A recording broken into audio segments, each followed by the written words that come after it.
It came out of the blue. I didn't expect to encounter God like I did that day.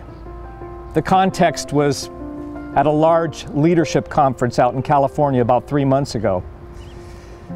I was surrounded by over 3,500 leaders in a stadium much like this. Each one of us were challenged to be disciple makers, challenged to lead well. And we were encouraged to grow very intentionally, to be proactive about our desire to glorify God through being better leaders. It was a good conference, and it started off well the first day. The morning of the second day, I went over to Starbucks and I opened my Bible asking God what He might want to say to me.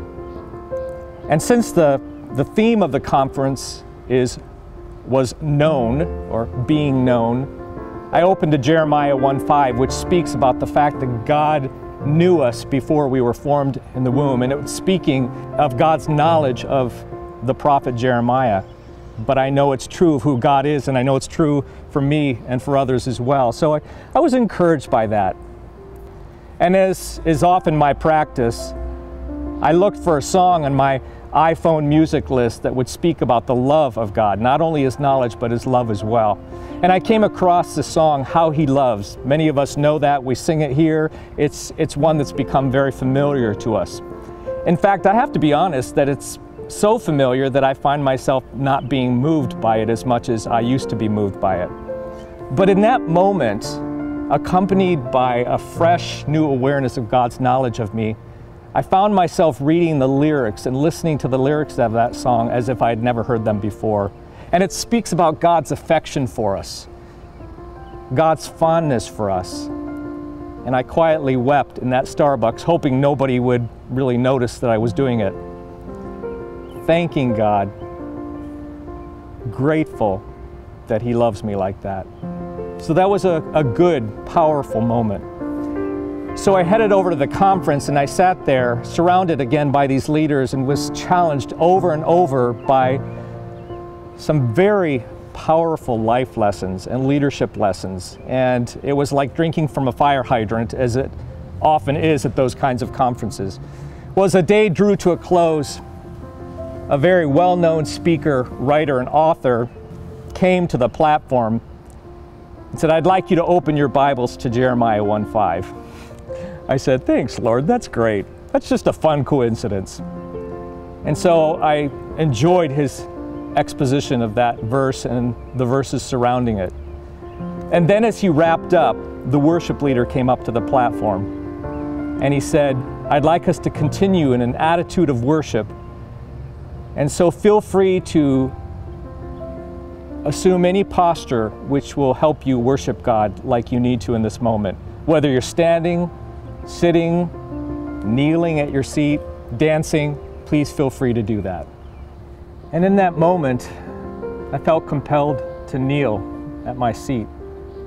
It didn't feel awkward like I thought it might have, because I was surrounded by all these people who I didn't know, but actually, I think that gave me freedom to really worship God in a way that seemed appropriate for that moment. So as I kneeled at my seat, the band was quietly vamping in the background, and they started to sing, "He is jealous for me." And I thought, oh, Lord, here's the passage that you gave me this morning, and here's the song. And before I had thought, that's a beautiful coincidence, but in that moment, it wasn't a coincidence. It was God saying, "Do you get this? Do you get the fact that I want to express to you, I want to communicate to you my fondness for you?" And I felt in my mind, even as I was kneeling there and listening to that beautiful song, "Lord, I know it. I know you love me." He said, "Yes, I know that you love me.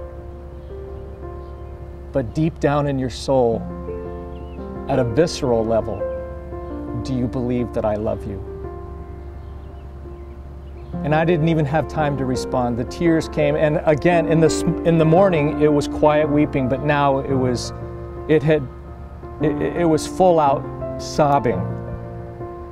And just for a moment, I felt very self-conscious, but that didn't last long, because I realized what was happening to me was that my Father, whom I've walked with for years, said, there's still more about my love, my affection, my fondness for you that I want to communicate. And tonight's going to be a powerful night, but tonight is just one of many more nights.